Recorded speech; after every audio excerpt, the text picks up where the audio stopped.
সর্বপ্রথম যে কথাটি আমি আপনাদেরকে স্মরণ করে দিতে চাইব, আপনারা বিক্ষিপ্ত এবং বিচ্ছিন্নভাবে যদিও অবগত আছেন, তারপরেও আজকের এই অনুষ্ঠানের মাধ্যমে আমি কথাটা পৌঁছে দিতে চাই। জামাত ইসলামী একটি ব্যতিক্রমধর্মী সংগঠন। এই সংগঠনের মধ্যে যারা সংগঠনের সাথে সম্পৃক্ত তাদের বিভিন্ন স্তর আছে। প্রথম স্তর হলো সংগঠনের সহযোগী। এই সহযোগী থাকার পরে যদি তাদের কর্ম হয় তাহলে এদেরকে কর্মী বলে ঘোষণা করা হয়। কর্মীর পরে এই লোকগুলোকে যদি তারা মনে করে আরো একটু আপগ্রেড করবে তাহলে তারা নিজেরাই সদিচ্ছা প্রণোদিত হয়ে সদস্য হতে আকাঙ্ক্ষা পেশ করে। এটা নির্ধারিত ফর্মে তারা দরখাস্ত নেয়। এটাকে আমরা বলি রোকন, আমাদের পরিভাষায় বাংলায় যেটাকে বলা হয় সদস্য। রোকন হওয়ার জন্য যখন অ্যাপ্লিকেশন দেয় তখন অনেকগুলো যাচাই বাছাই করে সেখানে তাদেরকে রুকনিয়াত অর্থাৎ সদস্য পদপ্রার্থী হিসেবে গ্রহণ করা হয় এবং স্থানীয় দায়িত্বশীলদেরকে এই রোকন হওয়ার শপথ গ্রহণ বাক্য পাঠ করা হয়। তখন সে সংগঠনের আপনার সর্বোচ্চ ক্যাডার হিসেবে পরিগণিত। আজকে জামাত ইসলামী এমন একটি সংগঠন যেই সংগঠনের দায়িত্বশীলরা কোনো রকম মদ মাদকতা, কোনো রকম চাঁদাবাজি, কোনো রকম আপনার অন্যায় অবিচারের সঙ্গে তাদের দূরতম সম্পর্ক নেই। এমনকি জামাতের যারা নেতৃবৃন্দ, জামাতের রোকন যারা, তারা যদি কোনো সুদী ব্যাংকের সঙ্গে সুদের সঙ্গে যদি লেনদেন করে তাহলে তাদের সদস্যপদ বাতিল হয়ে যায়। জামাত যারা করে তাদের প্রত্যেকেরই বা মাসিক তারা সাহায্য দেওয়া লাগে। এটাকে আমাদের পরিভাষায় বলে ইয়ানত। ইয়ানত মানে সাহায্য, চাঁদা না, সাবস্ক্রিপশন না।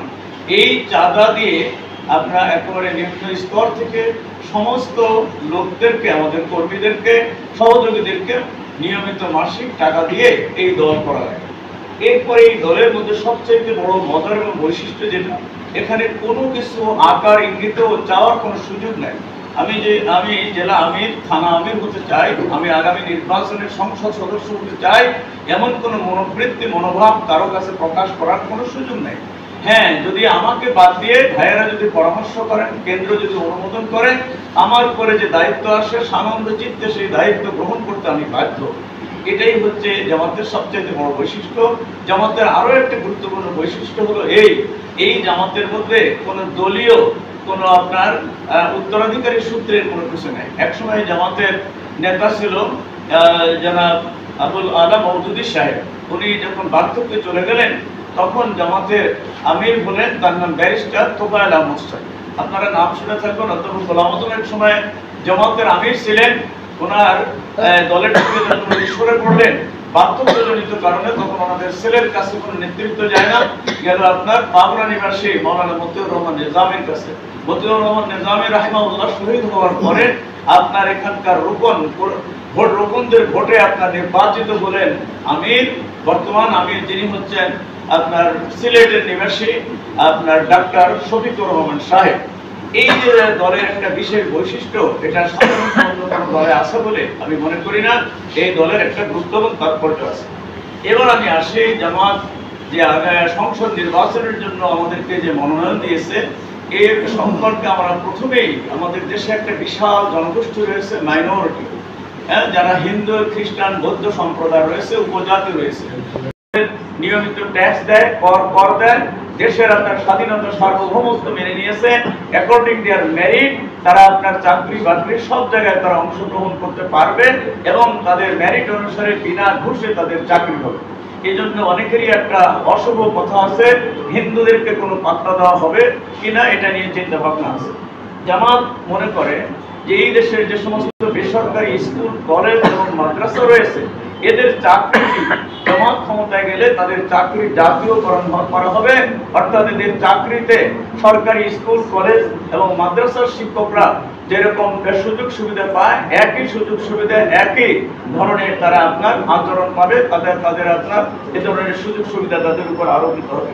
যেমন যদি এই একটু ক্ষমতায় যেতে পারে তাহলে এদেশে আপনারা শুনে থাকবেন, আপনার ব্রিটিশ আমলে দুইটি মাদ্রাসা ছিল মাত্র সরকারি। একটা হলো ঢাকা আলিয়া মাদ্রাসা, আর একটা হলো সরকার সিলেট আলিয়া মাদ্রাসা। তৃতীয় একটি মাদ্রাসা সরকারি হয়েছিল মরহুম জিয়াউর রহমান সাহেবের সময়ে, সেটা হচ্ছে বগুড়া। আমরা চিন্তা করেছি যদি জামাত ক্ষমতায় যেতে পারে। এদেশের আলিয়া মাদ্রাসা হাজার হাজার মাদ্রাসা রয়েছে, প্রতিটি উপজেলায় একটি করে সরকারি মাদ্রাসা হবে। এর মাধ্যমে শিক্ষার মান বাড়বে এবং এর মাধ্যমে এই শিক্ষাকে গণমুখী করা যাবে এবং শত শত লোকেরা এখানে চাকরি করতে পারবে।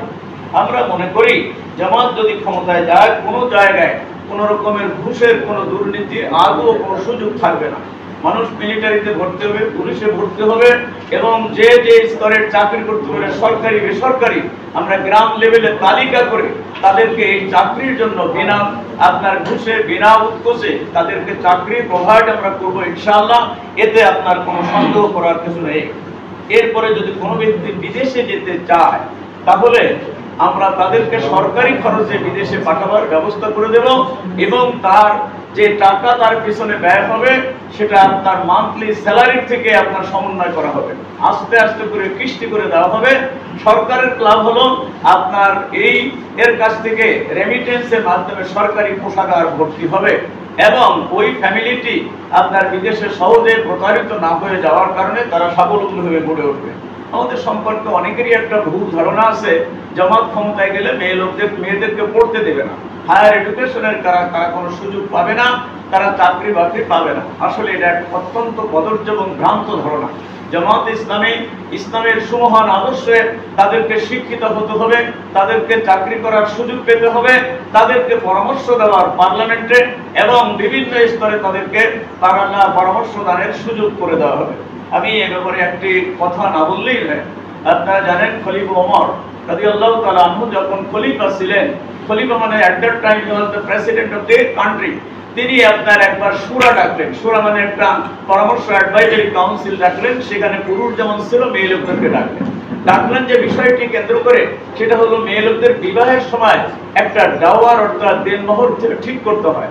এই দেনমোহরের পরিমাণ এটা অনেক মানুষ বাড়িয়ে জুড়িয়ে অনেক লম্বা বিগ অ্যামাউন্ট করতে লাগে। হযরত ওমর চাচ্ছিলেন যে এটাকে আপনার সর্বোচ্চ কত দেনমোহর হবে এটাকে বেঁধে দেওয়ার এই পরামর্শ করার জন্য তিনি ডাকছিলেন। পরামর্শ সবার প্রথমেই মহিলা দাঁড়িয়ে বলছে, ইয়া ওমর কাইফা